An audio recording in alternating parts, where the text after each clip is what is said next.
গল্প হৃদয় দিয়ে হৃদয় ছোঁবো। লেখনীতে রিয়া আফরোজ। পর্ব 1 থেকে 5। 8 বছর পর বাড়ি ফিরেছে চৌধুরী বাড়ির দুই যমজ ছেলে, মাহতাব অভ্র চৌধুরী আর মাহতাব রৌদ্র চৌধুরী। দেশে থাকতে দুই ছেলেকে হোস্টেলে পড়াশোনা করিয়েছেন রুদ্র অভ্রর বাবা এমদাদুল চৌধুরী। তারপর দুই ছেলেকে পাঠিয়ে দেন থাইল্যান্ড পড়াশোনার জন্য। আজকে এমদাদুল চৌধুরীর কত গর্ব, দুই ছেলে পড়াশোনা করে দেশে ফিরেছে। তার বড় ছেলে অভ্র টপ বিজনেসম্যানদের নামের তালিকায় রয়েছেন। শোনা গেল অভ্র একবার বাংলাদেশ এসেছিল, তবে পরিবারের কারোর সঙ্গে কোনো রকম যোগাযোগ করেনি, আবার চলে গিয়েছিল। এয়ারপোর্টে পা রাখতেই দুই ছেলেকে রিসিভ করতে আসেন এমদাদুল চৌধুরী আর তার মেজো ভাই শাহাদাত চৌধুরী। এয়ারপোর্টের ভিআইপি গেটের সামনে দাঁড়িয়ে আছেন দুই ভাই, চোখে স্পষ্ট উত্তেজনা আর অদ্ভুত এক টান। দীর্ঘ 8 বছর পর দেশে ফিরছে চৌধুরী বাড়ির সোনার ছেলেরা। প্রায় 20 মিনিট অপেক্ষার পর হঠাৎ করেই গেটের ওপাশে দেখা মিলল দুজন যুবকের দেখা। একে অপরের সাথে হালকা কথা বলতে বলতে নামছে প্লেনের সিঁড়ি বেয়ে। লম্বা দেহ, তীক্ষ্ণ দৃষ্টি। প্রথমে আসলো 6 ফুট লম্বা, সুঠাম এবং অ্যাথলেটিক শরীরের অধিকারী অভ্র। প্রশস্ত কাঁধ আর শক্তিশালী বাহু, ঘন কালো চুলগুলো হালকা ওয়েভ সহ জেল দিয়ে পিছনের দিকে সেট করা। চোখগুলো গভীর, তীক্ষ্ণ এবং গাঢ় বাদামি। রাগে তা যেন আগুনের ঝিলিক ছড়ায়। শ্যামবর্ণ পুরুষের গালে চাপদারি, কালো ফিটের শার্ট আর প্যান্ট পরিহিত, হাতে ক্লাসিক ডিজাইনের দামি ঘড়ি, উপরে একটি লেদার জ্যাকেট। এরপর বেরিয়ে এলো রৌদ্র যে 5'11", লম্বা, হালকা অ্যাথলেটিক বডি, ফ্লেক্সিবল ও চঞ্চল ভঙ্গি। এলোমেলো চুলগুলো বাতাসে উড়ে বেড়াচ্ছে। ফর্সা গায়ের রঙে হালকা গোলাপি আভা, ঠোঁটে সবসময় মুচকি হাসি। হালকা রঙের টি শার্ট, ডেনিম জ্যাকেট, এক হাতে ব্রেসলেট। অভ্রর বাবা চাচারা 3 ভাই। বড় ভাই এমদাদুল চৌধুরী, মেজো ভাই শাহাদাত চৌধুরী, সবার ছোট আরিফ চৌধুরী। এমদাদুল চৌধুরী বড় মেয়ে রূপকথা আর 2 যমজ ছেলে, আর শাহাদাত চৌধুরীর 2 মেয়ে শশী আর খুশি। আরিফ চৌধুরীর 1 ছেলে 1 মেয়ে, তুলি আর সেহরান। বাড়িতে ছেলেদের মধ্যে সবার বড় অভ্র। বাড়িতে কত হইচই। এইদিকে রেহানা চৌধুরী নাতির জন্য রান্না করছেন। 3 বৌমাকে হাতি লাগাতে দিচ্ছেন না রান্নার কাজে। তিনি কড়া গলায় বলে দিলেন, আজ রান্নাঘরে কেউ ঢুকবে না, আজ দাদুভাইদের জন্য আমি রান্না করব। চৌধুরী বাড়ির 3 বউ আর কথা বাড়ায়নি, কারণ রেহানা চৌধুরী বাড়ির কর্ত্রী। তিনি যা বলেন তাই হয়। তার মুখের উপর কথা বলার সাহস চৌধুরীর বাড়ির কারণেই। 3 বউকে বের করে দিয়ে আপনমনে রান্না করতে লাগলেন রেহানা চৌধুরী। যদিও কাজের বুয়া রাবেয়া বেগম এসেছিল সাহায্য করতে, রেহানা বেগমের এক ধমকে সেও বেরিয়ে যায়। তিনি 2 নাতির জন্য নিজ হাতে পায়েস বানিয়েছেন। অভ্র রৌদ্র 2 ভাই ছোটবেলায় দাদিমার হাতের পায়েস খুব পছন্দ করত। রেহানা চৌধুরী পেছনে ঘুরতেই দেখল নাজনীন বেগমকে। হে কি বড় বৌমা তুমি, আমি কি বলেছি শুনোনি? নাজনীন বেগম কাপা কাপা গলায় উত্তর দিলেন, আসলে মা, ড্রয়িং রুমে সবাই আপনাকে খুঁজছিল। কারা এসেছে? আগে মা, বাড়ির সব কর্মচারীরা এসেছে। ঠিক আছে যাও, আমি আসছি। রেহানা চৌধুরীর রান্নাঘর থেকে বেরতেই দেখলেন চৌধুরী বাড়ির সব কর্মচারীরা দাঁড়িয়ে রয়েছে। তারপর তিনি গিয়ে বসলেন ড্রয়িং রুমে রাখা তার রাজকীয় চেয়ারে। প্রথমেই আসলেন চৌধুরী বাড়ির এক নিজস্ব জেলে, যে চৌধুরী বাড়ির দিঘির দেখাশোনা করে। তাকে আদেশ করলেন রেহানা চৌধুরী। চৌধুরী বাড়ির নিজস্ব দিঘি থেকে যেন বড় বড় মাছ নিয়ে আসা হয় বাড়িতে। জেলে রহিম মিয়া নিচুকণ্ঠে বললেন, জি কর্তিমা, আমি এক্ষুনি লোক লাগিয়ে বড় বড় মাছ নিয়ে আসছি। জেলে চলে যেতেই রেহানা চৌধুরীর সামনে মেঝেতে বসল চৌধুরী বাড়ির আরেক কাজের বুয়ামালা, দাদিমনি দুপুরে কি রান্না করব? রেহানা চৌধুরী 20 থেকে 30 রকমের আইটেম বুঝিয়ে দিলেন মালাকে, সাথে যেন মিষ্টান্ন খাবারও থাকে। তারপর হাজির হলো চৌধুরী বাড়ির মালিক ছেলে আফজাল। সেও রেহানা চৌধুরীর উদ্দেশ্যে লম্বা চওড়া বাজারের লিস্ট দিয়ে বলল, দাদিমনি দেখেন তো সবকিছু ঠিকঠাক আছে কিনা। আফজালের থেকে কাগজের লিস্টটা হাতে নিয়ে সেদিকে তাকিয়ে দেখল বিশাল আয়োজন রয়েছে। তারপর তিনি সবকিছু দেখে বললেন, এই তো সবকিছুই ঠিকই আছে। তারপর বললেন, আর শুনু, সবগুলো ভালো দেখে নিয়ে আসবে। জি দাদিমনি বলে উঠে গেল আফজাল। এইদিকে সেই সকাল থেকে রুমের দরজা বন্ধ করে বসে আছে খুশি। পুরো নাম আবিহা চৌধুরী খুশি। রৌদ্র ভাই ছোট থেকে তার সাথে বন্ধুত্বের সম্পর্ক, কিন্তু অভ্র ভাই সে তো একটা বাঘ। বিদেশ যাওয়ার আগে অভ্র ভাইয়ের সেই ঘটনা মনে পড়লে ভয় এখনো গায়ে জ্বর আসে খুশির। বিদেশ যাওয়ার আগের ঘটনা। ভুল হয়ে গেছে আমার, এবারের মতো মাফ করে দেন, জীবনেও আর এমন ভুল হবে না অভ্র ভাই। কথাটি বলতে বলতে প্রাণপণে ছুটছে খুশি। তার পেছনে পেছনে অভ্র। অভ্রর পরনে সাদা টি শার্ট ঘামে ভিজে জবজব করছে। আর জীবনেও আসবো না কোচিং ফাঁকি দিয়ে পাকে। এবারের মতো মাফ করে দেন অভ্র ভাই। একটু আগে পার্কের রাস্তা ধরেই হাঁটছিল অভ্র। হঠাৎই কোচিং টাইমে পার্কে খুশিকে দেখতে পেয়ে এগিয়ে গেল অভ্র। এই কি রে, তুই এই সময় পার্কে কি করছিস? খুশি হিহি করে হেসে বলল, কিছু না তো অভ্র ভাই, কোচিং ছুটি হয়ে গিয়েছে তাই বাড়ির দিকেই যাচ্ছিলাম। তোর কোচিং ছুটি হয়ে গিয়েছে তাই না? হ্যাঁ তো অভ্র ভাই। অভ্র মিথ্যা কথা বলা একদম পছন্দ করে না। খুশির মিথ্যা বলায় তার রাগ আরো দ্বিগুণ বেড়ে গেল। আর কোনো রকম উত্তর না করে এদিকে ওদিক তাকিয়ে কিছু একটা খুঁজতে লাগলো অভ্র। সামনের একটা গাছ থেকে মোটা ঢাল ভাঙতে লাগলো অভ্র। খুশি ভয়ার্ত চোখে তাকালো। অভ্রর হাতে এত মোটা ঢাল দেখে খুশির হাত পা থরথর করে কাঁপতে লাগলো। অভ্র হাতে নিয়েই খুশির দিকে এগিয়ে আসছে। খুশি মনে মনে বলল, এগিয়ে গেলাম, এইবার মতিগতি সুবিধার নয়, পালা খুশি পালা, জান বাঁচলে বাপের নাম। এইদিকেই খুশিকে দেখে দৌড়ে আসছিল খুশির বান্ধবী নাফিসা। খুশির পিছনে অভ্রের হাতে এত বড় ঢাল দেখে নাফিসাও আবার দিল উল্টো দিকে দৌড়। এইদিকে নিচ থেকে নাজনীন বেগমের ডাকে ধ্যান ভাঙল খুশির। তার বুকটা ধরফর করে উঠল। কি মারটাই না দিয়েছিল অভ্র ভাই তাকে। এরপর থেকে অভ্র ভাইকে বাঘের মতো ভয় পায় খুশি। সে আর অভ্র ভাইয়ের মুখোমুখি হয়ে নিজের বিপদ ডেকে আনতে চায় না। এমনকি আজকের রুম থেকেও বের হবেন না বলে মনে মনে মানত করে নিয়েছে খুশি। নিচ থেকে নাজনীন বেগম ডেকেই যাচ্ছেন, খুশিমা একটু নিচে আয় তো, তোর দাদিমা ডাকছেন। দাদিমা ডাকছেন কথাটা শুনে খুশি আর দরজা আটকে থাকতে পারল না। যতই হোক দাদিমা ডেকেছেন। খুশি উপর থেকেই বলল, জি বড় আম্মু আসছি, তাড়াতাড়ি আয় মা। খুশি দরজা খুলে বেরিয়ে এলো। হঠাৎ দরজায় রৌদ্রকে দেখে সবার মধ্যে হইচই শুরু হয়ে গেল। রৌদ্র অভ্র আসার খবর পেয়ে রেহানা চৌধুরীর রুম থেকে বেরিয়ে এলেন। রৌদ্র গিয়ে সালাম করল রেহানা চৌধুরীকে। আরে আরে দাদুভাই থাক, সালাম করতে হবে না। তা অভ্র দাদুভাই কোথায়? দাদিমা ভাইয়া হয়তো পিছনে আসছে। তারই মধ্যে অভ্রও প্রবেশ করল চৌধুরী বাড়িতে। সবাই একদম হা করে দাঁড়িয়ে আছে শ্যামবর্ণের হ্যান্ডসাম পুরুষের পানে। 8 বছর অভ্রর সঙ্গে বর্তমান অভ্রের আকাশ পাতাল পার্থক্য। বাড়ি প্রবেশ করেই অভ্র সিঁড়ি দিয়ে বড় বড় পা ফেলে চলে গেল নিজের রুমের দিকে। সবাই অবাক দৃষ্টিতে তাকিয়ে রইল অভ্র সিঁড়ি দিয়ে বড় বড় পা ফেলে চলে যাওয়ার দিকে। অভ্রর হলোটা কি? এত বছর পর বাড়ি ফিরেছে অথচ কারোর সাথে কোনো কথা না বলেই সোজা নিজের রুমে চলে গেল। অভ্র যতই বদমেজাজি, বেপরোয়া, রাগী হোক না কেন, দাদিমাকে খুবই ভালোবাসে। আর আজ এত বছর পর ফিরল, তাও দাদিমার দিকেও পর্যন্ত ফিরে তাকালো না। নাজনীন বেগম বললেন, মা আমি আসছি অভ্রর রুম থেকে। রেহানা চৌধুরী নাজনীন বেগমকে থামিয়ে দিয়ে শান্ত গলায় বললেন, থাক বৌমা, এখন কেউ যাবে না অভ্র দাদুভাইয়ের রুমে। দাদুভাইকে একা থাকতে দাও, এখন গেলে হিতের বিপরীত হয়ে যাবে। তুমি তো জানি অভ্র দাদুভাইয়ের রাগ সম্পর্কে। ঠিক আছে মা। সবাই আশা করেছিল অভ্র হয়তো বিদেশে গিয়ে পরিবর্তন হয়ে গেছে। তার রাগজেদ আর বদমেজাজ তা আর হলো কই। তবে যত যাই হয়ে যাক না কেন, দাদিমার সঙ্গে কথা না বলে চলে যাওয়ার ছেলে অভ্র নয়। সবাই রৌদ্র দাদুভাইকে শরবত নাস্তে দেওয়ার ব্যবস্থা করো, আমি অভ্র দাদুভাইয়ের সাথে পরে কথা বলছি। শাশুড়ির বার্নে নাজনীন বেগম আর অভ্রর রুমে গেলেন না। এইদিকে সবাই রৌদ্রকে নিয়েই ব্যস্ত। মমতাময়ী মাকে সেই 8 বছর আগে ছুঁয়েছিল, আজ এত বছর পর মায়ের ছোঁয়া পেল রৌদ্র। রৌদ্রকে ড্রয়িং রুমে সোফায় বসিয়ে একের পর এক শরবত নাস্তে দিতে ব্যস্ত সবাই। খুশি চুপি চুপি সিঁড়ির আড়াল থেকে দেখার চেষ্টা করলো অভ্র আছে কিনা। অভ্রকে দেখতে না পেয়ে বেরিয়ে এলো খুশি।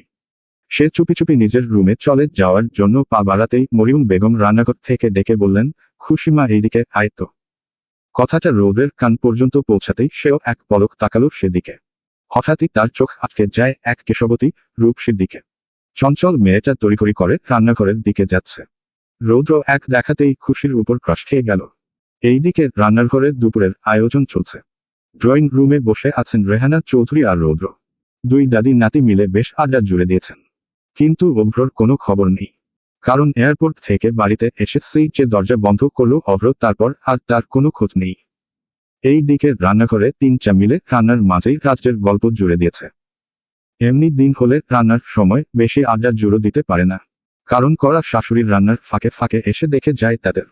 যেই দেখেছে শাশুড়ি আজকে নাতিকে নিয়ে ব্যস্ত, অমনি গল্পতে লেগে পড়লেন। তাদের বাপের বাড়িতে গেলে কি কি করে, ভাইয়ের বউয়েরা ননদকে কতটা আপ্যায়ন করে, কার বাবার কত বিঘা জমি জমা ছিল, এসব কথাই উঠেছে। উনাদের সঙ্গে সঙ্গ দিয়েছে কাজের বুয়া রাবেয়া। দুই মহিলা আরেক গল্পবাজ। যখনই মালকিনরা গল্প জুড়ো দিতে দেখেছে মাঝখানে সেও ঢুকে পড়েছে। মালা নিজের মতো কাজ করে যাচ্ছে। তার কাজে কোনোরকম ফাঁকিবাজি পাওয়া যায় না। তবে রাবেয়া মারাত্মক ফাঁকিবাজ। একটু সুযোগ পেলেই হলো। তারই মধ্যে রান্নাঘরে ফ্রিজ থেকে ঠান্ডা পানির নেওয়ার জন্য ঢুকলো খুশি। মা চাচিদের দিকে বিরক্তি চোখে তাকালো। এরা আর শুধরাবে না কখনো। রান্নার মাঝে আড্ডা জুড়ো দিতেই হবে তাদের। সঙ্গে সঙ্গে আশকারা পেয়েছে ওই কাজের বুয়া রাবেয়া। যেই সুযোগ পাবে কাজে ফাঁকি মারা। যেমন মালকিন তেমন বুয়া। সে তার মতো ঠান্ডা পানি নিয়ে চলে গেল। এইদিকে রান্নাঘরেও গল্প আরো জমে উঠেছে। অট্টহাসির শব্দ শোনা যাচ্ছে। একজন আবার আরেকজনকে বলছে, এই আস্তে মা শুনে ফেলবেন তো। খুশি ড্রয়িং রুমে পা রাখতেই রেহানা চৌধুরী তাকে পানের বাটা নিয়ে আসতে পাঠালেন উপরে। খুশির সিঁড়ি দিয়ে বড় বড় পা ফেলে চলে যাওয়ার পানে তাকিয়ে রইল রৌদ্র। দাদিমা ডাকতেই রৌদ্রের ধ্যান ভাঙল। তারপর দাদি নাতি মিলে গল্প জুড়ে দিলেন। রেহানা চৌধুরীর রুমে যাওয়ার পথের সামনেই পড়ল ওভ্রর রুম। খুশি পা থামালো। ভেতর থেকে আটকানো ওভ্রর রুমের দরজা। এ মা, এখনো দরজা বন্ধ। সকাল থেকে দরজা আটকে করছেটা কি ব্যাটা? একবার কি দেখার চেষ্টা করব? না থাক এই ব্যাটা যে রাগী, ছোটবেলায় যে গরু তুলায় দিয়েছিল সে কথা কি আর মনে নেই? এখান থেকে যত তাড়াতাড়ি কেটে পড়ব ততই আমার মঙ্গল। তারপর হঠাৎই চোখ খিচে এক দৌড় মারল খুশি। আজ সারাদিন পার হয়ে গেল অথচ একবারও দরজা খুলে বেরিয়ে আসল না অভ্র। রাত 11টা। ঘুমঘুম চোখ নিয়েই খুশি বের হলো রুম থেকে। উদ্দেশ্যে তার নিচে ফ্রিজ থেকে ঠান্ডা পানি নিয়ে আসা। তাই সে রোজগারের মতো ঘুমানোর আগে রান্নাঘরে গেল ফ্রিজ থেকে ঠান্ডা পানি আনতে। অভ্রর রুম পেরতেই সামনেই পড়ল রৌদ্র। সে ছাদের বেকুনিতে কানে হেডফোন লাগিয়ে দাঁড়িয়ে আছে। রৌদ্র খুশিকে দেখে হাত বাড়ালো, হেই খুশি। খুশি একটু মিকি হেসে বলল, হ্যালো। তা কেমন আছো? জি রৌদ্র ভাই, ভালো আছি। তা আমাকে জিজ্ঞেস করবেন না আমি কেমন আছি? খুশি কপাল চুলকে বলল, আপনি কেমন আছেন রৌদ্র ভাই? হ্যাঁ আমিও ভালো আছি। ও আচ্ছা আমি আসি তাহলে বলেই খুশি কেটে পড়ল সেখানে থেকে। রৌদ্র তাকিয়ে রইল খুশি যাওয়ার পনে।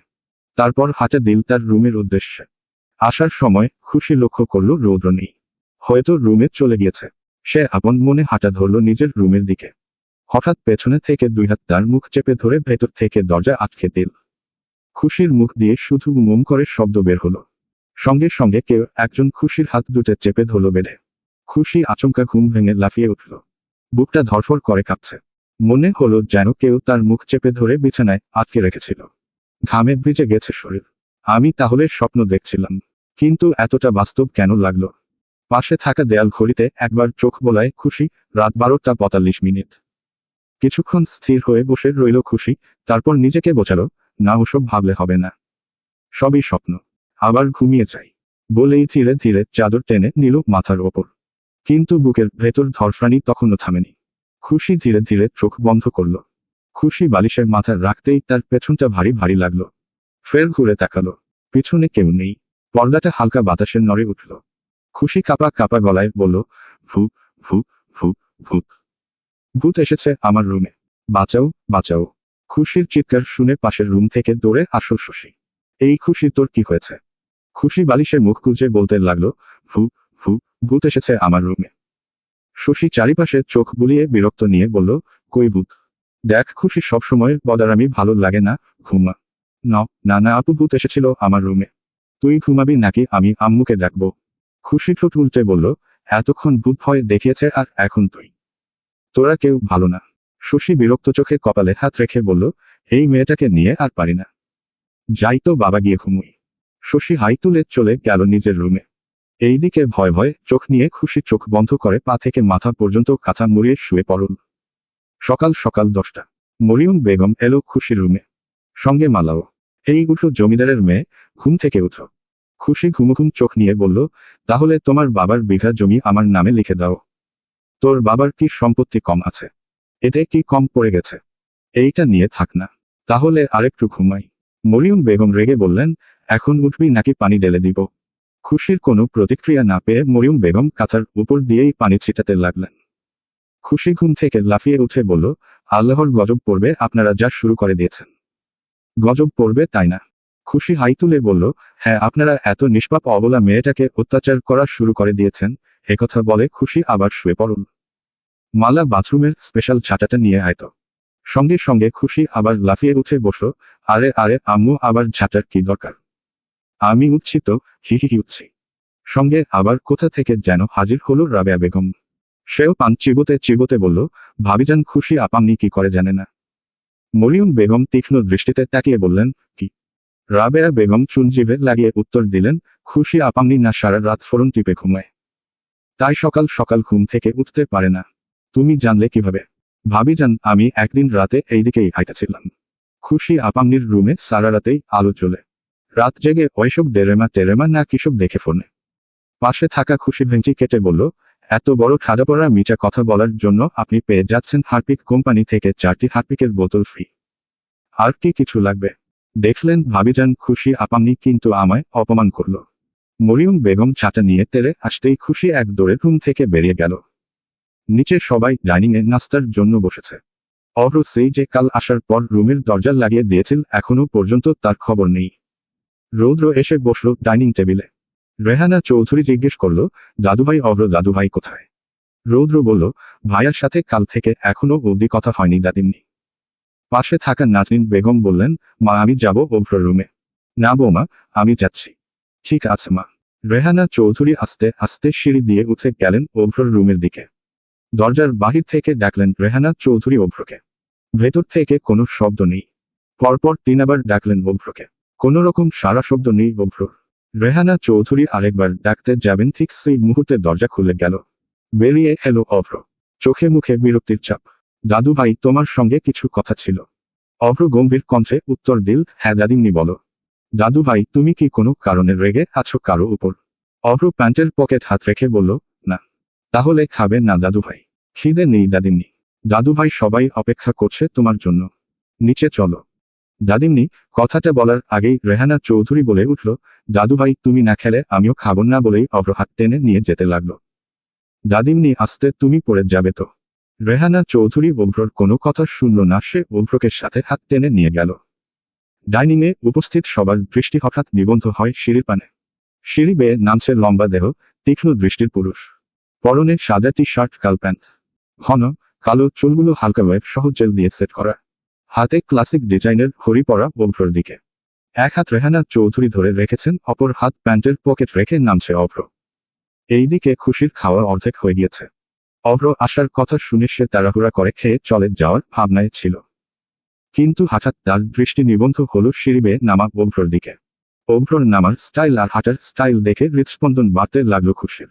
সে স্পষ্ট অনুভব করছে তার বুকের ভেতর কেমন একটা হচ্ছে, কিন্তু বোধগম্য হলো না কি হচ্ছে।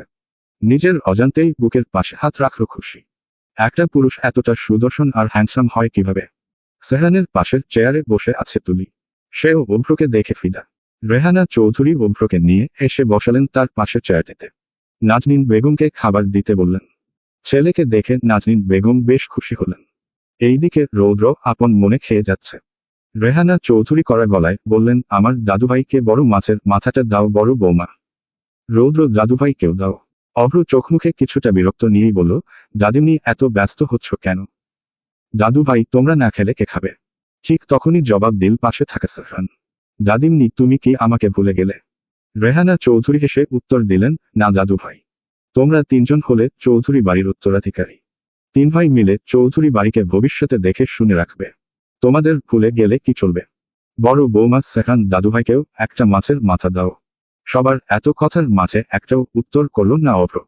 সে আপন মনে নিজের মতো খেয়ে যাচ্ছে। অভ্রর বিপরীত পাশে বসে আছে খুশি। তার ছোট বুকটা অনবরত কেঁপে যাচ্ছে। ভয়ে সাহস নেই অভ্রর দিকে ফের তাকানোর। তবে এক দেখাতেই ক্রাশ খেয়ে দিশেহারা অবস্থা মেয়েটার। অভ্রর পানে তাকিয়ে একক দৃষ্টিতে কি যেন একটা হাবিজাবি চিন্তা করতে লাগলো মেয়েটা। হঠাৎই তার মনে পড়ল ছোটবেলায় তার পিঠে টাল ভাঙার ঘটনাটা। সঙ্গে সঙ্গে খুশি বিষম খেয়ে উঠল। পাশে থাকা নাজনীন বেগম বললেন, কিরে, কি হলো তোর? কিছু না বড় আম্মু। নাজনীন বেগম পানি এগিয়ে দিয়ে বললেন, নে ধর পানি খামা। রেহানা চৌধুরী বললেন, দিদিভাই আস্তে খাবি তো, এত তাড়াহুড়ো করছিস কেন? এইদিকে এত ঘটনা হয়ে গেল। অভ্রর কোনোরকম কোনো প্রতিক্রিয়া নেই। সে আপনমনে খাওয়া শেষ করে পা বাড়ান নিজের রুমের উদ্দেশ্যে। অভ্রর যাওয়ার পানে বিরক্তির চোখে তাকিয়ে আছে খুশি। বিরক্তির ভাবে মুখ কুঁচকে আছে তার। এই পুরুষের এত অ্যাটিটিউড কিসের? কারোর সঙ্গে একটা কোথাও বলল না। সুন্দর বলে নিজেকে কিভাবে? একে একে উঠে গেল সবাই। কিন্তু বসে আছে খুশি। সে খাবার টেবিলে সবার আগে এসেছিল। কিরে, আর কিছু খাবি? নাজনীন বেগমের কথায় হুট ফিরল খুশির। না বড় আম্মু, আমার এইটুকুতেই হয়ে যাবে। নাজনীন বেগম জোর করে খুশির পাতে আরো 2 পাত ভাত দিয়ে দিল। বড় আম্মু, এ কি করলে? আমি আর খেতে পারবো না তো। এই কোনো কথা নয়, যা দিয়েছি চুপচাপ খেয়ে উঠো। ধুর, ভালো লাগে না সব ঝামেলায় আমাকেই পড়তে হয়। এখন কি করব? মরিয়ম বেগম রান্না করে, নাজনীন বেগমও গেলেন সেদিকে। খুশি ডাইনিংয়ে বসে থালায় আঙ্গুল ঘুরাচ্ছে। উদ্দেশ্য নাজনীন বেগম সরে পড়লেই ডাস্টবিনে খাবার ফেলে দেওয়া। তারই মধ্যে এসে উঠলেন মরিয়ম বেগমের ভাইপো রাফি। ফুপি ও ফুপি, তুই কই গো? মরিয়ম বেগম বেরিয়ে আসলেন রান্নাঘর থেকে। বাবা রাফি, তুই কখন আসলি? এই তো ফুপি, একটু আগেই। ঠিক আছে বস, আমি তোর জন্য খাবার নিয়ে আসছি। ঠিক আছে ফুপি। রাফির দিকে বিরক্তির চোখে তাকিয়ে মুখ কুঁচকে বলল খুশি। এ ভাই, তুমি আমাদের বাড়িতে রোজ খেতে আসো কেন গো? এত নান্দে পিণ্ডে গিলতে আসো কেন আমাদের বাড়িতে? রাফি শীষ বাজিয়ে বলল, এটা আমার শ্বশুর বাড়ি। যখন খুশি এখানে খেতে আসবো। খুশি তীক্ষ্ণ দৃষ্টিতে বলল, তা তোমার বউটাকে শুনি। কেন তুই? চাকরি বাকরি কিছু নেই, সারাদিন বোকাটে ঘোরাফেরা, আবার আসে আমাকে বিয়ে করার স্বপ্ন দেখতে। আজকে চাকরি নাই বলে এভাবে অপমান করছিস? দেখিস একদিন সরকারি চাকরি পেয়ে ময়ূরপঙ্খী ঘোড়ায় চেপে তোকে নিয়ে যাব আমার বউ করে। হ্যাঁ, মুখে যত বড় বড় ফাঁকা আওয়াজ। তোমাকে সরকারি চাকরি তো দূরে থাক, বাথরুমের সাফাইয়ের কাজেও কেউ নিবে না। কি বললি? আমাকে বাথরুম সাফাইয়ের কাজেও কেউ নিবে না? দেখে নিস কয়দিনের ভিতরেই চাকরি করে তোকে বিয়ে করে দেখাইতেছি। হ্যাঁ হ্যাঁ, আমিও দেখি তুমি কেমন চাকরিটা পাও, আর আমাকেও কেমন করে বিয়ে করো। রাফি একটা ভাব নিয়ে বলল, বিয়া তো করিব রাধে, বিয়া তো করিব। তোমার মতো সুন্দর রাধে কোথায় গেলে পাবো? আমার মতো সুন্দর রাধে যদি পেতে চাও, গলায় কলসি বেঁধে যমুনাতে যাও। বলেই উঠে গেল খুশি। পেছনে থেকে রাফি বলে উঠল, দেখিস দেখিস একদিন যখন ময়ূরপঙ্খী ঘোড়ায় চেপে তোকে বিয়ে করতে আসবো তখন চিনবি এই রাফিকে। হ্যাঁ হ্যাঁ, দেখা হয়ে গিয়েছে আমার তোমাকে। সিঁড়ির কাছে দৌড়ে আসতেই খুশি ধাক্কা খেল কারো শক্তপোক্ত প্রশস্ত বুকে। মাথা উপর করে তাকাতেই চোখ জুড়ো বড় বড় হয়ে গেল তার। হৃৎস্পন্দন দ্রুত হয়ে উঠল খুশির। দেওয়ালে পিঠ ঠেকিয়েই দাঁড়িয়ে গেল খুশি। অভ্র এক হাতে দেওয়ালে ভর দিয়েই গম্ভীর কণ্ঠে বলল, এত উড়াউড়ি কিসের হুম? অভ্র ভাই কথাটা বলার আগেই অভ্র মুখ চেপে ধরল খুশির। সঙ্গে সঙ্গে রুমের ভেতর চলে গিয়ে দরজা আটকে দিল অভ্র। খুশি থরথর করে কেঁপে বলল, অভ্র ভাই, দরজা বন্ধ করলেন কেন? অভ্র কোনোরকম উত্তর না করে এগুতে লাগলো খুশির দিকে। খুশি ভয়ে এক পা করে পিছাতে লাগলো। তার বুকের ভেতর মুচড় দিয়ে উঠল, অভ্র ভাই কি ঢাল ভাঙবে আমার পিঠে? কই না তো, এখানে তো কোনো গাছ নেই। তাহলে কি করবে অভ্র ভাই? অভ্র কাছে এগিয়ে আসতেই খুশি পাশ কেটে সরে যেতে নিলে অভ্র খুশিকে এক টানে ফেলে দেয় বেডে। সঙ্গে সঙ্গে দুহাত বেডে চেপে দাঁত চিবিয়ে বলতে লাগলো, আজকাল বেশি উড়াউড়ি করছিস তাই না প্যাট? অভ্র ভাই চুপ। অভ্রর কণ্ঠ যেন ছুরি হয়ে বাতাস কেটে গেল। আসার পর থেকে দেখছি খুব উড়ে বেড়াচ্ছিস। ব্যাপার কি? আর ঠোঁটে এগুলো কি, লাল কেন? খুশি ভয়ে ফিসফিস করে বলল, এগুলো লিপস্টিক। অভ্রর চোখ আরো গাঢ় হয়ে উঠল। সে নিচু গলায় বলল, ঠোঁটগুলো তো এমনিতেই সুন্দর লাগছিল। তাহলে এইসব রংঢং দেওয়ার মানে কি? খুশি মনে মনে বলতে লাগলো, তাতে আপনার কি? হ্যাঁ, আমি যা ইচ্ছা দিব। কি হলো, রাগ হচ্ছে আমার? খুশি বড় বড় চোখ দিয়ে ড্যাব ড্যাব করে তাকিয়ে বিড়বিড় করে বলল, রাগ তো আপনার উপর আমার হচ্ছে। ইচ্ছা করছে মাথায় একবারই মেরে কলার ঝুঁকিয়ে চেঁচিয়ে বলি, আপনার বস্তার শরীর নিয়ে নামুন আমার উপর থেকে। এই বস্তার ওজন আমি সইতে পারছি না, নামুন। কিন্তু আফসোস বলতে পারছি না। কিছু বলেছিস প্যাট? কথাটা বলেই অভ্র খুশির দিকে ওষ্ঠ সামান্য এগিয়ে নিল। ঠিক এমন সময় হঠাৎ দরজায় কড়া নাড়ার শব্দ এল। অভ্র চোখজুড়ো বন্ধ করেই বিরক্তির একটা দীর্ঘশ্বাস ছাড়ল। তারপরই রাগী ভঙ্গিতে খুশির উপর থেকে উঠে গেল সে। খুশি তখনও চোখ খিচে শুয়ে আছে দেখে অভ্র গম্ভীর কণ্ঠে বলল, উঠো ইডিয়েট। সঙ্গে সঙ্গে খুশি চোখচুর মেলেই হুড়মুড়িয়ে উঠে বসল। সে কিছু বুঝতে পারছে না এই বেটা শুধু শুধু তাকে বকল কেন। সে মনে মনে বলতে লাগলো, যাক বাবা, আমি কি করলাম? কলা খেল উনি, আর দোষ হলো আমার। উনি তো আমাকে নিয়ে এলো। আমি কি এসেছিলাম ওনার রুমে? অভ্র দরজা খুলে দিয়ে অন্যদিকে মুখ ফিরে হাত দুটো মুঠোবন্দি করে নিল। রূপকথার রুমের ভেতর ঢুকেই বলল, ভাই তুই কি ফ্রি আছিস? তারপর তাকালো পাশে খুশির দিকে।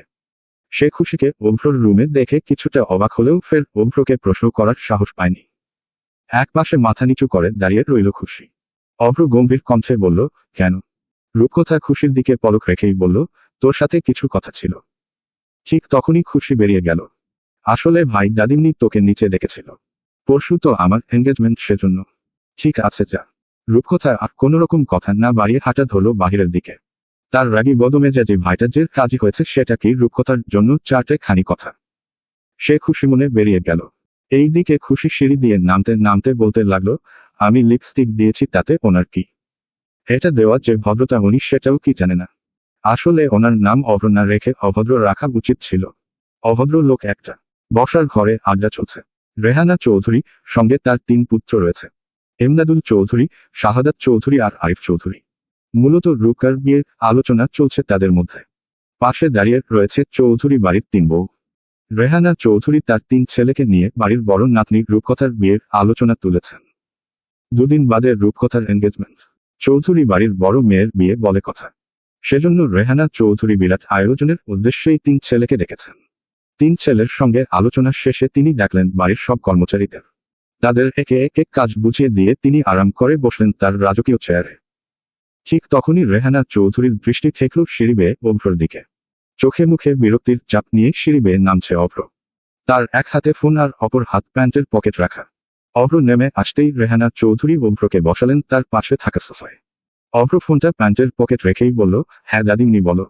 বলছিলাম কি দাদুভাই, সামনে তো রূপকথার দিদিভাইয়ের এনগেজমেন্ট। তাই তুমি যদি রৌদ্র আর সেখান দাদুভাই এর সঙ্গে নিশান নাথ জামাইয়ের বাড়িতে যেতে তাহলে ভালো হতো। তা দাদুভাই তুমি কি সঙ্গে যেতে পারবে? ঠিক আছে, আর কিছু বলবে? ঠিক তখনই শরবত নিয়ে হাজির হলো রাবেয়া। বলছিলাম কি বাবু সাহেব, আপনার জন্য শরবত নিয়ে আইলাম। নেন ধরেন। অভ্র কিছুটা অবাক স্বরে বলল, হোয়াট? শরবত চিনেন নে বাবু সাহেব? পাশে থাকা রেহানা চৌধুরী বললেন, দাদুভাই ও বলেছে তোমার জন্য শরবত নিয়ে এসেছে। অভ্র অবাক দৃষ্টিতেই রাবেয়ার দিকে তাকিয়ে বলল, ও আচ্ছা। তারপর অভ্র এক আঙুল কপালে ঠেকিয়েই বিড়বিড় করে বলতে লাগলো, কোথা থেকে যে এইসব অশিক্ষিত মূর্খমার্কা পাগলকে দাদিমনি ধরে নিয়ে আসে, গড জানে। ননসেন্স। তারপর অভ্র বিরক্তিকর একটা দীর্ঘশ্বাস ছেড়ে বলল, দাও। শরবতটা এক টানে শেষ করেই বিরক্তি নিয়ে চলে গেল নিজের রুমের দিকে। রাবেয়া কিছুক্ষণ দাঁড়িয়ে মাথা চুলকিয়ে রেহানা চৌধুরীর উদ্দেশ্যে বলল, আগে দাদিমনি বাবু সাহেব কি আমার উপর রাগ করলেন? না, তুমি তোমার কাজে যাও। আগে দাদিমনি। ইতিমধ্যেই চৌধুরী বাড়ির পুরুষদের তৈরি হওয়া শেষ। রৌদ্রও চলে এসেছে। এখন শুধু অভ্র আসতে দেরি করছে। ড্রয়িং রুমে সবাই উপস্থিত। রেহানা চৌধুরী তার 3 ছেলেকে সব বুঝিয়ে দিয়েছেন। তারা গাড়িতে গিয়ে উঠে পড়েছে। শুধু সেহান আর রৌদ্র অভ্রর জন্য অপেক্ষা করছে। তুলি, শশী আর খুশি দাঁড়িয়ে রয়েছে একপাশে। তারা তাদের মতো আড্ডা দিচ্ছে। তারই মধ্যে রান্নাঘর থেকে নাজনীন বেগম ডাকলেন শশী আর তুলিকে। তারা দুইজন চলে গেল। এইদিকে খুশি বোরিং হয়ে বসে রইল সোফায়। সে বোরিং হাতেই রিমোট নিয়ে একটার পর একটা চ্যানেল পাল্টে যাচ্ছে। ঠিক তখনই সিঁড়ি দিয়ে নামতে দেখা গেল অভ্রকে। সে এইদিকেই এগিয়ে আসছে। অভ্র দৃষ্টিজোর ফোনে রেখেই অভ্র বলল, যাওয়া যাক। ঠিক তখনই হঠাৎ অভ্রর ফোনে একটা কল আসল। দাদিমনি 1 মিনিট আসছি। সেহরান, রৌদ্র তোরা গিয়ে গাড়িতে গিয়ে বস, আমি আসছি। তারপর তারা দুইজন চলে গেল গাড়ির উদ্দেশ্যে। সঙ্গে রেহানা চৌধুরীও চলে গেলেন তার রুমের দিকে। অভ্র ফোন কানে নিয়েই সিঁড়ির দিকেই এগোচ্ছিল। সেই সময় খুশির বোরিং হাতে হাই তুলে উঠতে যাবে, ঠিক তখনই অভ্রর সাথে ধাক্কা লাগে তার। সঙ্গে সঙ্গে অভ্রর হাতে থাকা ফোনটা পড়ে যায় মেঝেতে। সরি অভ্র ভাই। অভ্র দাঁত পিষে বলল, এটা কি করলি তুই? আমি বুঝতে পারিনি অভ্র ভাই। এই নিন আপনার ফোন। সব সময় তোর এত উড়াউড়ি কেন? এত বড় লাফাঙ্গা মেয়ে হয়েছিস, তাও কিভাবে চলাফেরা করতে হয় সেটাও জানিস না। তুই আর কবে বড় হবি? গাছ লাগাবো নাকি পিঠে? ক ক কই অভ্র ভাই, আমি তো বুঝের হয়ে গেছি। আবার ব্যথের কি দরকার? অভ্র আর কোনোরকম কথা না বাড়িয়ে চলে গেল গাড়ির দিকে। খুশির আগে দক্ষে বলতে লাগলো, এই ব্যাটার অত্যাচারে আর ভালো লাগে না তোর। বাবা জীবনটাই তেনা তেনা। ভালোই লাগে না আর এই জন্মে। মানুষ হয়ে জন্ম নিলে এত প্যারা, এত বোকা খেতে হয় সারাদিন। মাঝে মাঝে 2 খা পিঠেও পড়ে। পরের জন্মে আর মানুষ হয়ে জন্ম নিব না তোর। পরের জন্মে তো পাখি হয়ে জন্ম নিব, সারাদিন উড়বো ঘুরবো ফিরবো, আর যারে ভালো লাগবে না তার উপর হেঁকে দিব। বিশেষ করে ওই অভ্র ব্যাটার সাথে। খুশি বিড়বিড় করতে করতে চলে যায় সিঁড়ির দিকে। আচমকা হাতে টেনে সোফায় বসায় রূপকথা। হেরে বলতো, তুই অভ্রর রুমে কি করছিলি? আবার কোনো ঝামেলা বাঁধাতে গিয়েছিলি নাকি? কই না তো আপু, আমি এখন কোনো ঝামেলা বাঁধাইনি। এরই মধ্যে রান্নাঘর থেকে ডাক আসল নাজনীন বেগমের। রূপকথা, মা এইদিকে আয় তো। আসছি আম্মু। একটু তাড়াতাড়ি আয় মা। নাজনীন বেগমের ডাকে খুশিকে আর কিছু বলতে পারল না রূপকথা। সে চলে গেল রান্নাঘরে। খুশি যেন হাফ ছেড়ে বাঁচল। নয়তো এক্ষুনি চেপে কথা বের করে নিত রূপকথা।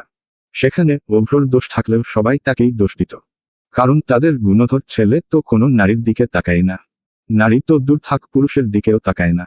না, যতটা ভালো ভেবেছি ব্যাটা ততটাও সুবিধের নয়। দূরে দূরে থাকতে হবে ব্যাটার থেকে। তবে যা অ্যাটিটিউড ব্যাটার, তাতে মনে হয় ব্যাটা ভাজা মাছটাও উল্টে খেতে জানে না। খুশি সিঁড়ির দিকে পা বাড়াবে, সামনে এসে দাঁড়ালো তুলি। আপু, তুমি আজকে কোচিং যাবে না? খুশি বেনুনি নাড়িয়ে বলল, না। তাহলে মেজো আম্মুর হাতে পড়বে কেলানি। সঙ্গে আছে অভ্র ভাই।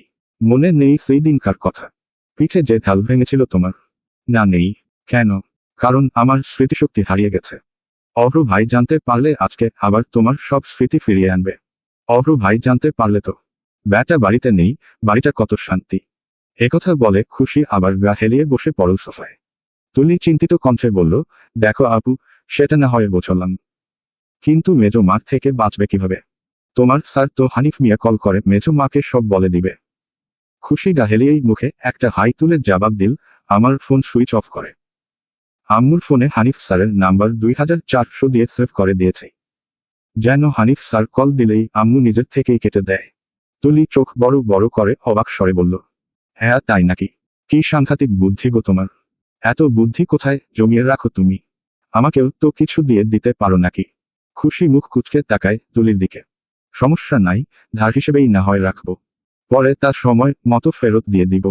এখন আমাকে একটা বুদ্ধি দাও তো দেখি, কিভাবে আমিও আজকে প্রাইভেট যাওয়া থেকে বাঁচতে পারি। খুশি কাজ ঝাঁকিয়ে উত্তর দিল, তুইও গিয়ে এইটা অ্যাপ্লাই করে দে। ব্যাস হয়ে গেল। তুলি খুশি হয়ে হাত চাপড়ে বলল, ঠিক আছে, আমি এক্ষুনি যাচ্ছি। সন্ধ্যা ঘনিয়ে আসছে। আকাশ জুড়ে সূর্যের শেষ আলো ছড়িয়ে আছে, লালচে আভা ধীরে ধীরে সোনালি হয়ে ম্লান হয়ে যাচ্ছে। হালকা বাতাসে চারপাশ যেন কোমল শান্তিতে ভরে উঠেছে। চৌধুরী বাড়ির ড্রয়িং রুমে বসে রয়েছেন রেহানা চৌধুরী। সাথে রূপকথা, শশী, খুশি আর তুলি। তারা চার বোন একসঙ্গে গল্প করছে। আর রেহানা চৌধুরী পান চিবোতে চিবোতে টিভিতে তার নজর। চার বোন বসে প্ল্যান করছে তারা বিয়েতে কি করবে, কে কেমনভাবে সাজ দিবে। রূপকথা ফোন থেকে একের পর এক অনলাইনের জিনিসপত্র দেখিয়ে যাচ্ছে বোনদের। শশীর 2টা ড্রেস পছন্দ হয়েছে। তুলিও একটা পছন্দ করলো, কিন্তু খুশির কোনো ড্রেস পছন্দ হচ্ছে না। রূপকথা খুশিকে জিজ্ঞেস করলো, তোর কোনটা পছন্দ? খুশি ভ্রু নাড়িয়ে বলল, বুঝতে পারছি না আপু, ভালো করে দেখ। দেখেছি আপু, কোনোটাই পছন্দ হয়নি আমার। ঠিক আছে, তোকে তাহলে শপিং মলে নিয়ে যাব, সেখানে থেকে নিজে পছন্দ করে ড্রেস নিয়ে আসবি। এই সময় বাড়ি ফিরল চৌধুরী বাড়ির পুরুষরা। প্রথমেই এলো 3 ভাই। রেহানা চৌধুরী এমদাদুল চৌধুরীকে জিজ্ঞেস করলেন, দাদু ভাইরা কই? মা পেছনেই আসছে, অভ্রর সাথে। তা কি নিয়ে গেলি ওখানে? এই তো কয়েক রকম মিষ্টি আর কিছু উপহার। তারপর শাহাদাত চৌধুরী বললেন, মাওনারা পরশু আসবেন এনগেজমেন্টের জন্য। আমাদের কাল থেকেই কাজ শুরু করে দিতে হবে। ঠিক আছে বাপ, তোরা জাগিয়ে চোখে মুখে পানি ছিটে দিয়ে খেতে বসো। বৌমারা নাস্তা বানিয়েছে। 3 ভাই চলে গেলেন উপরে। এইদিকে অভ্র, রুদ্র আর সেখানো এসে পড়েছে। 3 নাতিকে দেখে এগিয়ে গেলেন রেহানা চৌধুরী। দাদু ভাই তোমরা এসেছ? পাশে থাকা রুদ্র আর সেখান উত্তর দিল, জি দাদিমনি। তবে অভ্র আর কোনোরকম কথা না বাড়িয়ে চলে গেল নিজের রুমের দিকে। সিঁড়ির কাছে গিয়ে অভ্র পা থামালো। অভ্রকে দেখে খুশি মাথা নিচু করে ভয়ে একটা ঢুক দিল। অভ্র এক পলক তাকিয়েই চলে গেল নিজেদের রুমের দিকে। খুশি গা হেলিয়ে বসে পড়ল সোফায়। অভদ্র লোকটা আবার বাসায় ফিরেছে। না জানি কি অপেক্ষা করছে আজ খুশি তোর জন্য। 3 বোন আবারও জিনিস দেখায় ব্যস্ত হয়ে পড়ল। খুশি উঠে দাঁড়িয়ে বেনুনি নাড়াচাড়া করতে করতে চলে গেল রান্নাঘরের দিকে। তার খুব খিদে পেয়েছে। রান্নাঘরে নাজনীন বেগম গরম গরম মোমো তৈরি করছেন, সঙ্গে কিছু সিঙ্গারা। তা দেখে খুশির জিভে পানি চলে এলো। নাজনীন বেগম টের পেলেন মেয়েটা এখন পুরোপুরি খাবারের ধান্ধায় আছে। মুচকি হেসে যেসব সিঙ্গারা ভাজা হয়ে গেছে সেগুলো তুলে রাখলেন একটা বাটিতে। খুশি বড় বড় চোখ করে লোভনীয় দৃষ্টিতে তাকিয়ে আছে বাটির দিকে। হঠাৎই নাজনীন বেগমের চোখ এড়িয়েই একটা মুখে পুরে দিল সে। আর মুহূর্তে আহ বলে চেঁচিয়ে উঠল, হে কি হলো তোর? খুশি মুখ কুচকে কাদো কাদো গলায় বলল, বড় আম্মু, আমার মুখ পুড়ে গেল। তাড়াতাড়ি পানি দাও, পানি, মুখ পুড়ে গেল আমার। একটু পর খেলে কি হতো রে মা? সবেমাত্র কড়াই থেকে তুলে রাখলাম, আরেকটু তো সবুর করতে পারতি। খুশির চিৎকারে মরিয়ম বেগম দৌড়ে এসে পিঠে একটা কিল বসিয়ে দিয়ে বললেন, এই মেয়ের আর কবে বোঝজ্ঞান হবে? শশী, তুলি আর রূপকথাও দৌড়ে এলো রান্নাঘরে। শশী বলল, কি হয়েছে আম্মু? একে এখান থেকে নিয়ে যা তামা, নয়তো ওর পিঠে আজকে ঝাঁটা ভাঙব আমি। সবসময় একটা না একটা কিছু করেই ছাড়বে, এই মেয়ে আহমেদ, মেয়েটার এমনি মুখ পুড়ে গেল, তার মাঝে আবার বকছ কেন? এই বাদর মেয়েকে এখন থেকে শাসন না করলে শ্বশুর বাড়ি গিয়ে করবে কি? এইভাবেই সবার খাওয়ার আগে কড়াইতে রেখেই সব খেয়ে বসে থাকবে। খুশি ঠোঁট উল্টে কান্না করে দিল। শশী আর রূপকথা খুশিকে নিয়ে ড্রয়িং রুমে বসাল। শশী আর রূপকথা বকতে লাগলো খুশিকে, তোকে না জিনিসপত্র দেখাচ্ছিলাম, তাহলে মুখ পুরাতে রান্নাঘরে গেলি কেন? খুশি মাথা নিচু করে বসে আছে। সে কিছু বলতে যাবে অমনি মরিয়ম বেগম নাস্তা নিয়ে এল ড্রয়িং রুমে। খুশির মনটা খাওয়ার জন্য উতলা হয়ে আছে, কিন্তু একটু আগে যে শরম পেল, সাথে মায়ের হাতে একটা কিল, এতে বেচারির সিঙ্গারাতে হাতও দিবে না ভেবে নিল। সবাই খাচ্ছে কিন্তু খুশি মুখ বোচা করে অন্য দিকে তাকিয়ে আছে। তারই মধ্যেই সিঁড়ি কাছে এসে ডাকলো অভ্র, খুশি তোর বই খাতা নিয়ে আমার রুমে আয়, আজকে তোর ক্লাস নিব আমি। নিচে থাকা সবাই অবাক দৃষ্টিতে তাকালো অভ্রর দিকে।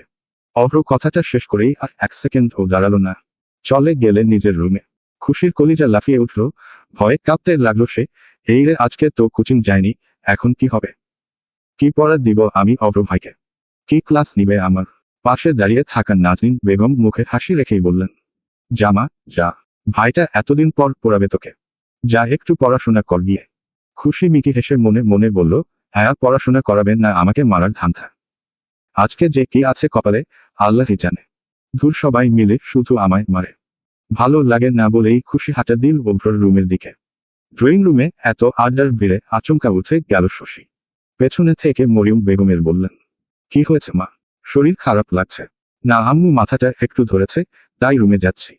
ঠিক আছে মা, আর শোন, একটা মুভ রাখা আছে ড্রয়ারে, লাগিয়ে নিস, দেখবি আরাম লাগবে। ঠিক আছে আম্মু বলে শশী চলে গেল তার রুমে। এইদিকে চৌধুরী বাড়িতে প্রবেশ করল শাওন। শাওন সম্পর্কে রেহানা চৌধুরীর মেয়ে শারমিন চৌধুরী ছেলে। তিনির ছোট একটা মেয়েও আছে, ইমরা। শারমিন চৌধুরী গত 30 বছর যাবৎ চৌধুরী বাড়িতে পা রাখেননি, কারণ মা আর ভাইদের বিরুদ্ধে গিয়ে তিনি তার প্রেমিককে বিয়ে করে নিয়েছিলেন। ছেলে ছিল পেশায় সাংবাদিক, যা চৌধুরীদের পছন্দের বাহিরে। সে থেকে তিনি আজও চৌধুরী বাড়িতে পা রাখেননি। তবে শাওনের চৌধুরী বাড়িতে প্রতিনিয়তই আসা যাওয়া। চৌধুরীরা বোনের উপর রেগে থাকলেও ভাগিনার উপর তাদের কোনো ক্ষোভ নেই। শাওন মামাদের ভীষণ প্রিয় একজন ছেলে। ইমরাকেও চৌধুরীরা ভীষণ ভালোবাসে, তবে ইমরার আসা যাওয়া একটু কমই হয় বললে চলে। সবার চোখে ফাঁকি দিয়ে শাওন চলে গেল শশীর রুমের দিকে। মূলত চৌধুরী বাড়িতে তার আসার উদ্দেশ্যই হলো শশী, তবে মামাতো ভাই বোনদের সাথেও তার বেশ চলে। শশীকে ছোট থেকেই শাওন পছন্দ করে বললে ভুল হবে। শশীতেই যেন তার প্রাণ সীমাবদ্ধ, তবে মামাদের ভয় সেটা কখনো প্রকাশ করতে পারেনি। শশীরও শাওনকে বেশ পছন্দ করে। কথাটা রূপকথা, খুশি, তুলি সেখান সবাই জানে, কারণ তাদের সব ভাইবোনদের প্রাণ এক সুতোয় বাঁধা। শাওন অভ্র থেকে 1 বছরের বড়, তবে রূপকথা থেকে 1 বছরের ছোট। রুমে শশী আলো জ্বালিয়েই শুয়ে আছে। হঠাৎ পেছনের দরজায় শব্দ পেতেই শশী ভয়ে উঠে বসল। অতঃপর প্রশ্ন ছুড়ল, কে কে ওখানে? কোনোরকম প্রতিক্রিয়া না পেয়ে শশী উঠে দাঁড়ালো। আচমকা পেছনে থেকে কেউ একজন শশীকে জড়িয়ে ধরে ঘাড়ে মুখ গুজে দিল। জান, আমি কলিজারে তোরে অনেক মিস করছিলাম। শশী চিনতে পেরে রাগান্বিত হয়ে ধাক্কা দিয়ে সরিয়ে দিল শাওনকে। রাগ করেছিস জান? আসলে এতদিন কাজের চাপে আর আসতে পারিনি, তবে এইবার পাক্কা প্রমিস, আর এমন ভুল হবে না। এইবার তো একটু আদর করতে দে জান, একদম ছুবে না আমায়। আমি রাগ করে আছি, তা কি দিলে রাগ কমবে আমার জানটার? কিছু না। তাই শশী আর কিছু বলল না। শাওন পকেট থেকে কয়েকটা চকলেট দিয়ে বলল, জান তোর জন্য এনেছি, নিবি না? শশী অন্যদিকে মুখ ফিরে বলল, লাগবে না। রাগ করিস না জান, বললাম তো এবার থেকে আর হবে না এমন ভুল, প্রমিস। এই তোকে ছুঁয়ে বলছি। শশীর মুখে এবার মলিন হাসি। শাওনের শার্টের কলার ঠিক করতে করতে বলল, আর কদিন এভাবে? ভালো লাগছে না আমার। তুমি কবে একটা জব করবে আর আব্বুকে আমাদের বিষয়টা বলবে? শাওন শশীকে পেছনে থেকে জড়িয়েই উত্তর দিল, আর কটা দিন ওয়েট কর, এই তো পেয়ে যাব। শশী শাওনকে নিয়ে বসাল বিছানায়। জান, আম্মু বলেছিল তুই একদিন খুশিকে নিয়ে আমাদের বাড়িতে যেতে। কথাটা শুনে শশীর মুখটা ভার হয়ে এল। বাবা দিবে না গো, তুমি তো আসো কিছু বলে না। তবে আব্বু, বড় আব্বু আর ছোট আব্বু অনেক রেগে আছেন ফুপির উপর। এখন যদি যাওয়ার কথা বলি তাহলে হিতে বিপরীত হয়ে যেতে পারে। শাওন শশীর কপালে একটা চুমু এঁকে দিয়ে বলল, ঠিক আছে আমি আসছি, তুই রেস্ট কর। নিচে না বলে এসেছি, মামিরা এতক্ষণ হয়তো আমাকে খুঁজছে। শশী একটু মলিন হেসে বলল, ঠিক আছে। খুশি এইদিকেই আসছে আর শাওন সিঁড়ির দিকে। হঠাৎই দুজনের সাক্ষাৎ হয়ে যায়। শাওন ভাইয়া তুমি? হ্যাঁ রে ময়না পাখি, কেমন আছিস? আমি তো হেব্বি ছিলাম, তবে এখন আর নেই গো। ওমা কেন? ওই যে অভ্র ভাই আবার দেশে ফিরল, এখন তো তার রুমেই যাচ্ছিলাম। ওমা তাই? কি জন্য? একটু পড়াশোনা করতে। ওমা ভালো তো, যা পাখি গিয়ে পড়াশোনা কর। খুশি বেনুনিটা একটু নাড়াচাড়া করে খিলখিল করে হেসে বলল, তা আমার জন্য কি নিয়ে এসেছো গো ভাইয়া? শাওন পকেট হাতিয়ে বলল, যা হো বাবা, তোর জন্য কিছু নিয়ে আসতে তো বলে গিয়েছিলাম। খুশি মুখ বোচা করে বলল, তুমি আর আমায় আগের মতো ভালোবাসো না ভাইয়া, তাই তো কিছু নিয়ে এলে না। যাও, কথাই বলবো না তেমার সাথে। আরে আরে করে কি?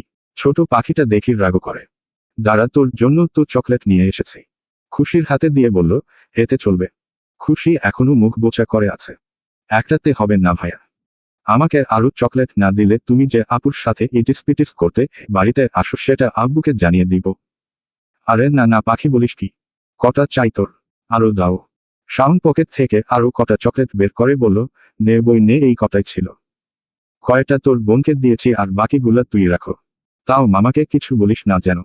ঠিক আছে বলে খুশি আপন মনে খুশিতে চলে গেল অভ্রর রুমের দিকে। বাহির থেকে দরজা নক করলো খুশি। ভেতর থেকে ফোনে দেখেই অভ্রটের পেল খুশি এসেছে। তার রুমের বাহিরে সিসিটিভি ফুটেজ কানেক্ট করা। বাহিরে থাকার সময় এই 8 বছরে কেউ তার রুমে প্রবেশনি। অভ্র ছোট থেকেই একাকিত্বে চলাফেরায় অভ্যস্ত। নিজের মতো চলতে ভীষণ ভালোবাসে সে। বাড়িতে অভ্রর রুমটা সবচেয়ে বড় আর আকর্ষণীয়। অকারণে অভ্রর রুমে প্রবেশ করা তার রুলসের বাহিরে। সেজন্য দরজায় সে লক সিস্টেম করে দিয়েছে। সে ব্যতীত অন্য কারো তার রুমে প্রবেশ সাধ্যের বাহিরে। সেই লক কখনো ফিঙ্গার, কখনো পাসওয়ার্ড। আপনি দরজা খুলে যাওয়াতে খুশি কিছুটা অবাক হলো। প্রথমে বেড়ালের মতো উকি দিয়ে ভেতরের অবস্থান বোঝার চেষ্টা করল। এরপর তার স্থির পা জুড়ো ভেতরে প্রবেশ করাল। অভ্রকে কোথাও দেখতে না পেয়ে সোজা ভেতরে ঢুকে গেল। দরজা আবার আপনি বন্ধ হয়ে গেল। খুশি একটু কেঁপে উঠলেও আস্তে আস্তে আতঙ্ক মস্তিষ্ক নিয়ে সামনে এগোলো। সেখানেও অভ্রের কোনো ছাপ নেই। হঠাৎ ওয়াশরুম থেকে পানির শব্দ ভেসে আসতেই খুশি বুঝতে পারল অভ্র ফ্রেশ হচ্ছে। খুশি বইগুলো টেবিলে রেখে বিছানায় বসে থরথর করে কাঁপতে লাগলো। তার জন্য যে আর কি শুনি মঙ্গল অপেক্ষা করছে কে জানে। এমনি তো মায়ের হাতে খেলকিল। সে কথা মনে হতেই বেচারির দুঃখে কষ্টে বুকতে ফেটে যায়। অভ্র তোয়ালে দিয়ে মুখ মুছাতে মুছাতে বের হয়ে প্রশ্ন ছুড়ল খুশির দিকে, আজকে কোচিং গিয়েছিলি? হ্যাঁ না মানে হ্যাঁ। এই কি না মনে হ্যাঁ করে যাচ্ছিস? সঠিক করে বল। আসলে হয়েছে কি অভ্র ভাই, আজকে পেটে খুব ব্যথা করছিল, সেজন্য আর যাওয়া হয়নি। সত্যি তো? একদম আপনার দিব্যি। অভ্র ভ্রু কুচকে বলল, তুই দেখছি আমাকে মারার জন্য অজু করে বসে আছিস।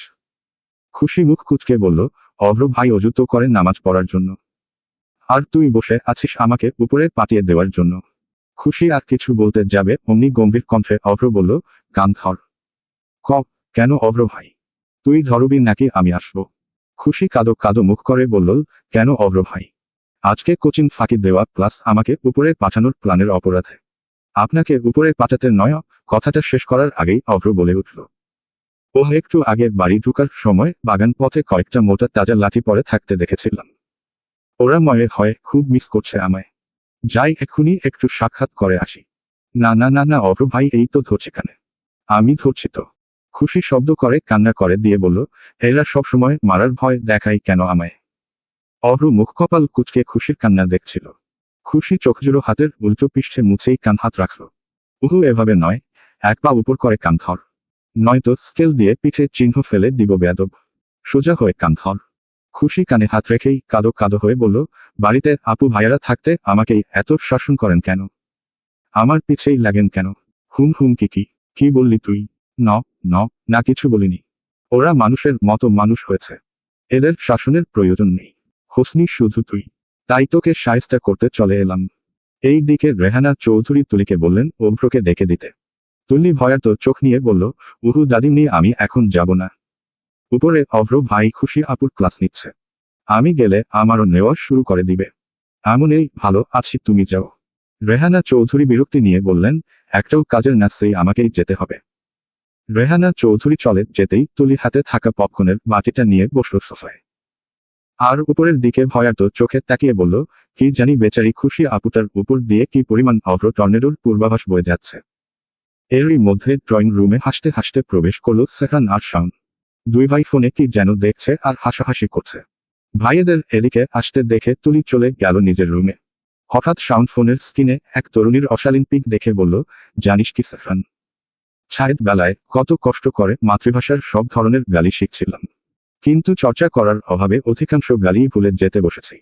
মাঝে মাঝে কিছু পাস্ট দেখলে মন চায় গালিগুলা পুনরায় চর্চা করি, কিন্তু দুঃখজনক হলেও সত্যি কিছু বন্ধু ও আত্মীয় স্বজনদের স্ক্রিনশটের ভয়ে তা করা হয় না।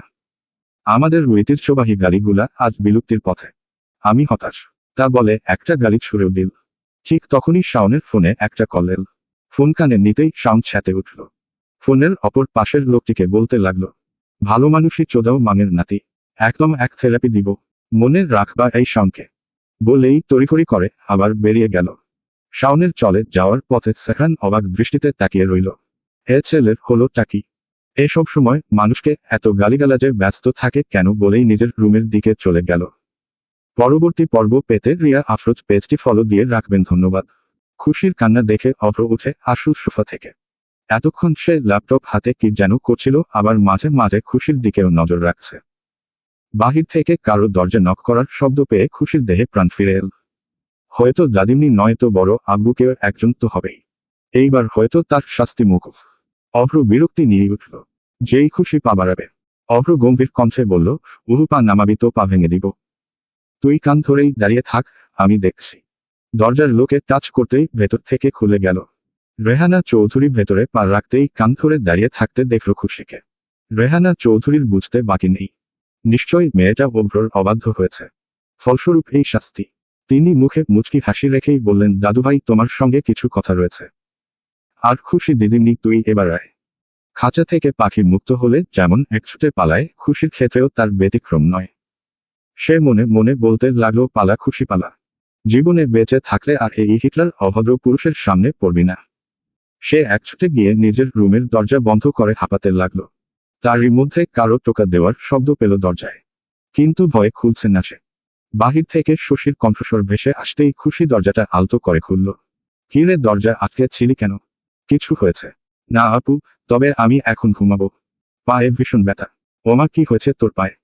তেমন কিছু না আপু, খুশি ঠোঁট উল্টে কান্না করে বলল, ওই অভদ্র ব্যাটা আমায় কান ধরেছে।